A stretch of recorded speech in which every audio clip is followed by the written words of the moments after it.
What's up guys? Another day, another video na naman ang gagawin natin. Andito pala ako ngayon sa tindahan and syempre kasama ko yung baby boy ko. Nag-edit pala siya guys ng video namin and ako naman piniprito yung patatas na nilagyan ko ng asin. So gusto pala namin kumain ngayon ng french fries guys ni Chan and mas gusto namin yung kami mismo yung gumagawa kesa bibili kami ng processed na french fries. So ang gagawin ko palang pagluluto nito is ipiprito ko ito ng pangalawang beses. Hinalo-halo ko muna yung mga patatas para maluto ito ng kaonte. After ilang minutong pagpiprito nitong first batch, iset aside muna natin at saka muna ilunod yung pangalawang batch. O ipakita muna natin guys yung face natin na super haggard. And back to frying na naman ng mga fries. So, ayan. Ito pala yung mga ginawa namin guys na iced coffee. Nagtry kasi kami ng bagong milk powder kasi mas makakalis pa kami dito. And babalik na din kasi kami sa pagtitinda since yung cart namin is naayos na. And back to prito na naman tayo guys ng mga patatas. And ayan na si Madam. Halo-halo. Vlogging while cooking muna si self natin dyan guys.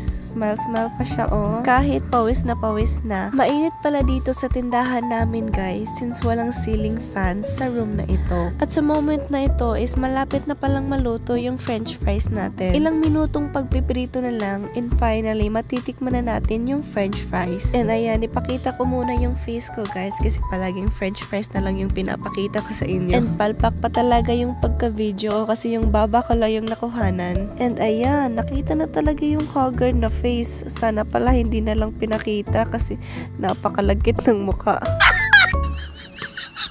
And ayan, may naluto na talaga tayong french fries guys. And hindi talaga ako makapaniwala kasi sobrang sarap ng nagawa namin. Tinikman ko muna ito guys and as you can see, nasarapan talaga ako. Kaya kumuha ako ulit ng malaki at kinain ko ito. Sinabihan ko pala si Chan na sobrang sarap.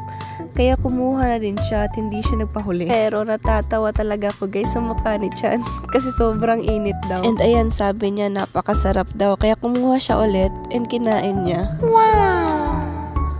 Naku naman, anong klaseng mukha yan, Chan? Ba't ka nagkakaganyan? And nabaliw si Chan guys.